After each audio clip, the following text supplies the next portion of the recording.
You are listening to the Self-Trust Solution Podcast with Dawn Leday, episode number 48.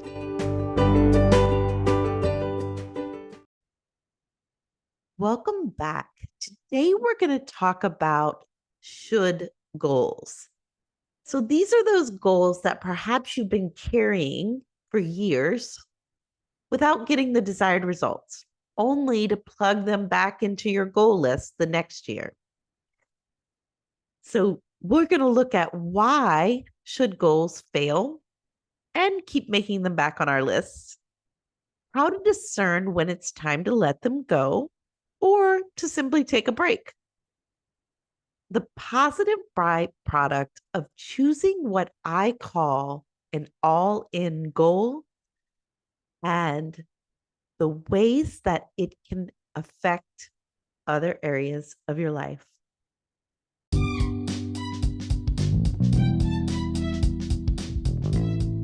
No matter where you lie in your level of self-trust, there are 5 self-trust secrets you can start practicing to create more goal success. Get your free download today and learn the 5 simple secrets for harnessing self-trust to supercharge your goal success.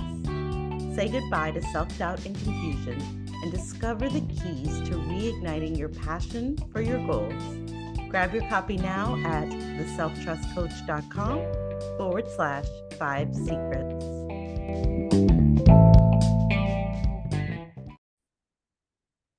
So when we talk about should goals, these are those goals that we think we should have. And the problem with a should goal is they carry this heaviness, this weight of past failures. We don't put our focus towards it because our focus is pulled from what you can do to achieve it to what you haven't done and possibly what you're believing you won't do. So it's like placing this debilitating wall of accusations and doubt and judgment and fear between you and accomplishing your goal. Now, while it can always start, a new year is exciting. So if you start the same goal every year, it can feel like this year will be different. We might even tell ourselves this year will be different. We have this really honest, renewed excitement, this fervor, even a new game plan. But because our brain likes to offer us doubt every now and then, as you know, to protect us, if we choose to make that doubt mean something's gone wrong, that is when we will start to give evidence. There will be this flood of past evidence of lack of success or unsuccessfully maintaining any previous success. So it pulls us away from moving forward. So even though we start fresh and excited, as soon as doubt comes in, which it just will, it's part of our human condition. It doesn't have to be a problem. And if you want to know more about that, absolutely listen to last week's episode, Transforming Doubt into Wonder. It is natural to have doubt. We can't escape it. There's nothing wrong with it. It's just moving from believing it's a problem to expecting it and allowing it to be there as nothing more than what it is in its purest form, which is a way to protect us. So if you find yourself in a tug of war between wanting to achieve the goal and doubting that you can get it done, you're putting all of your energy into questioning your capability. And if that's what's happening, it's maybe time to take a break. Just take a break from the goal, maybe for even a year. And we're going to talk more about how that doesn't mean nothing gets done in a moment. But what you're actually taking a break from is that incessant doubt, like perpetuating it and continuing to feed the questioning of yourself, of your capability. Now, If you find yourself questioning if you even want the goal, but you tell yourself you should want it, then I'm going to suggest it's time to just let it go. So I'll give you an example. My client Lynn has this incredible financial goal that she is super excited about.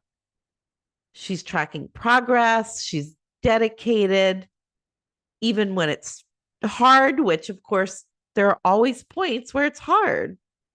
She keeps going. She does not stop because she's focused on what reaching this goal creates for her and her family. There's no doubt she will reach this goal. Of course, she experiences feelings of doubt because our brain does that. It's not a problem. She just doesn't feed it. So she's probably going to reach this goal well before her goal date. Now, on the other hand, there is a weight goal that literally weighs on her. It is clear that this goal carries a lot of pain and judgment. It carries a lot of shoulds.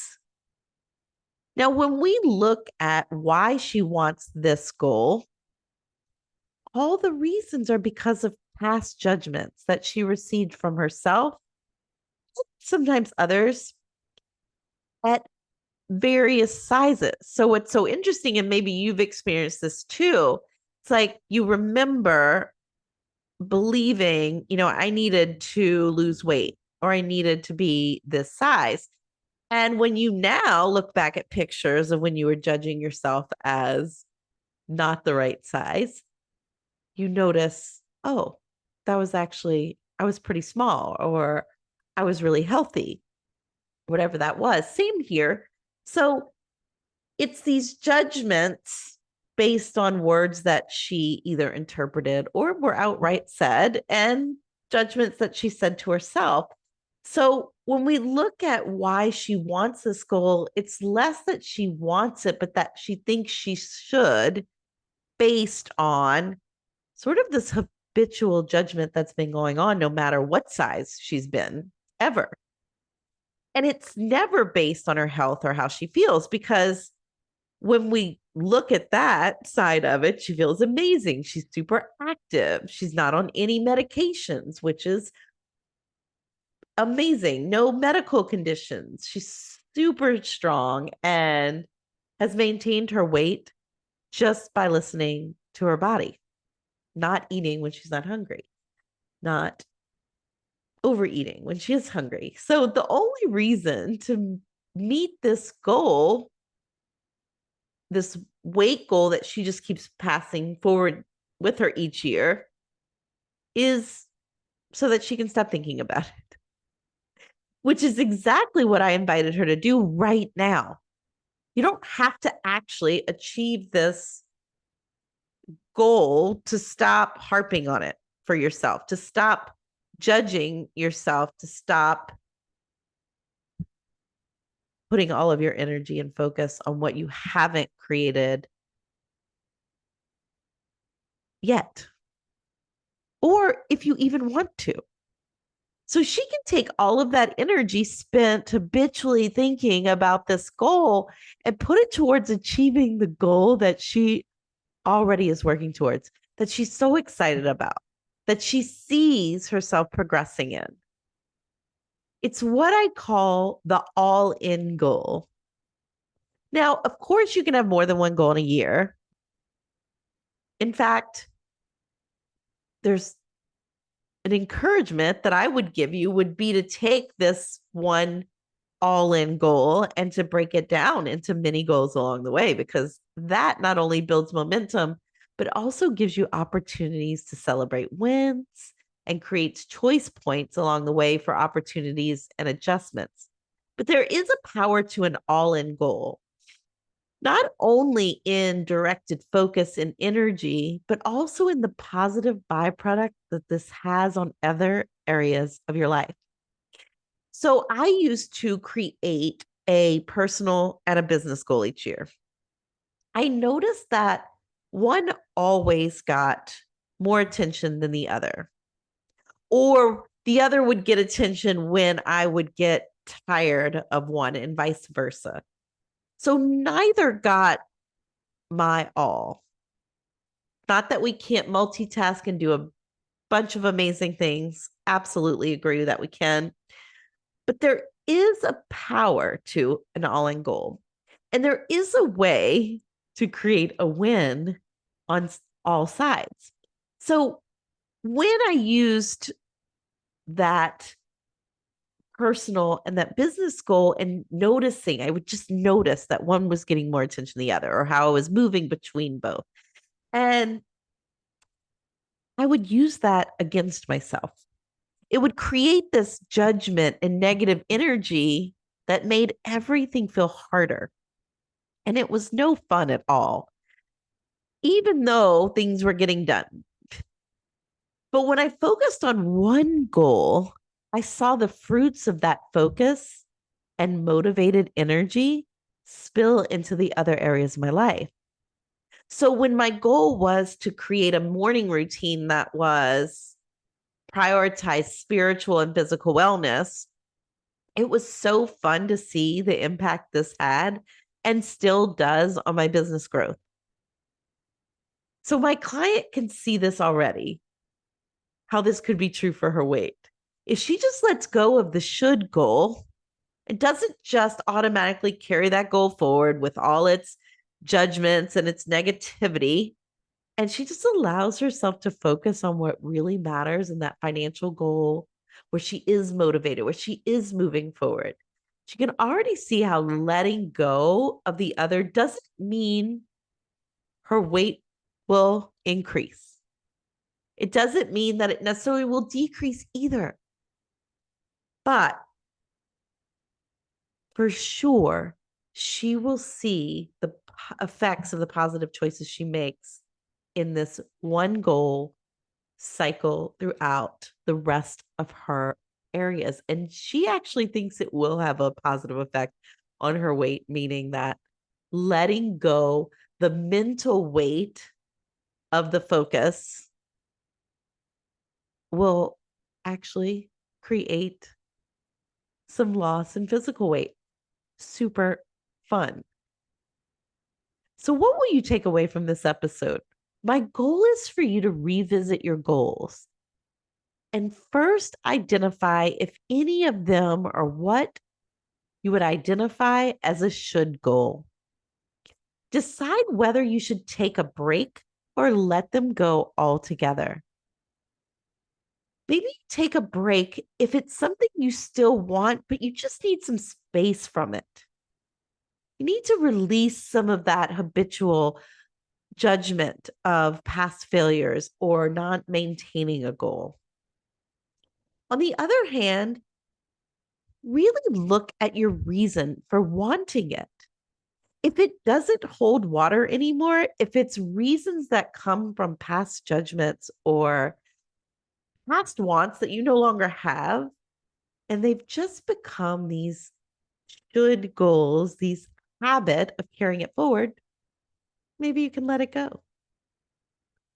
Next, to choose an all-in goal, one that serves you and the future you want to create for yourself. One that you can see having a positive effect if you focus on it in other areas of your life. And be open to the positive byproducts this focus can have and the ripple effect it can have across the multiple areas in your life. Thank you for joining me today on the Self-Trust Solution Podcast. If you enjoyed this episode, don't forget to leave a review. This helps me reach new listeners, continue to create content, and brings me joy in my mission to serve. Join us next week for episode number 49. Thanks for tuning in and have a trust-filled week.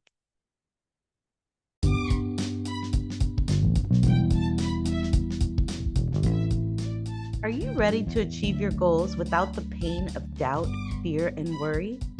Join the Self-Trust Lab, where we're re-engineering your self-trust for massive achievement. Don't miss out on this exciting new way to achieve your goals. Your best self is yet to come. Join us at theselftrustcoach.com/the Self-Trust Lab. See you inside.